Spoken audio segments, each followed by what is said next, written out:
He had nothing. No job, no family, no hope. Just a dirty coat and a needle in his pocket. Seconds. That's all it took to change his life forever. He used to live under a bridge. Cold nights, empty stomach, shaking hands. People walked by. Nobody looked twice. He wasn't a person to them, just a shadow. He begged for change. Not just coins, but change inside himself. He didn't know how. Didn't know if it was even possible. One night it got bad. Too bad. He sat on the ground, needle ready, tears in his eyes. He whispered, "This will be the last time." He meant it, but not in a good way. He didn't want to wake up. Then he heard a voice, soft, gentle. It said, "You don't belong here." He looked up. No one was there. Just silence. But the words stayed in his head. "You don't belong here. You don't belong." Here, he stood up, still shaking, still lost. But for the first time, he felt something different.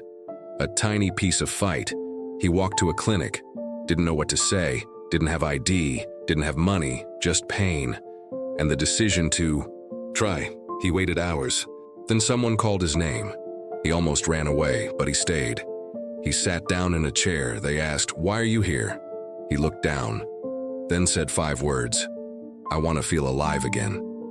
That moment lasted 60 seconds, but it saved his life. He entered rehab. It was hard, the cravings, the nightmares, the guilt.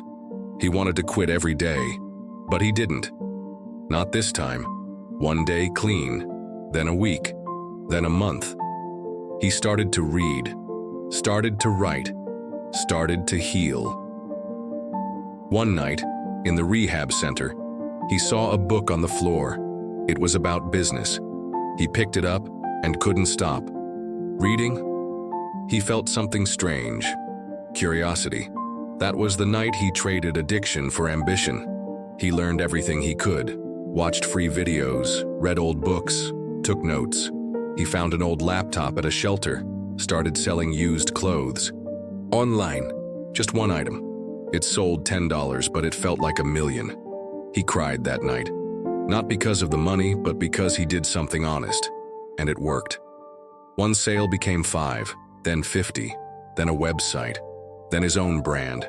He worked all day, sometimes with no food, but he didn't care, because for the first time he was building something real.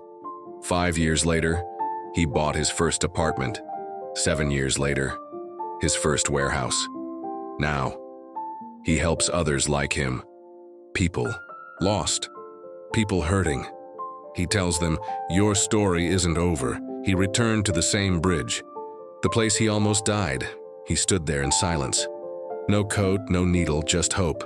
He left a note under the bridge. It said, "If you're reading this, you're still alive. That means your story isn't finished. You can still turn the page." Someone who did.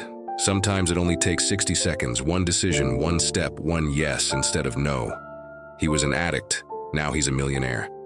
But more than that, he's free. And if he can do it, maybe you can too.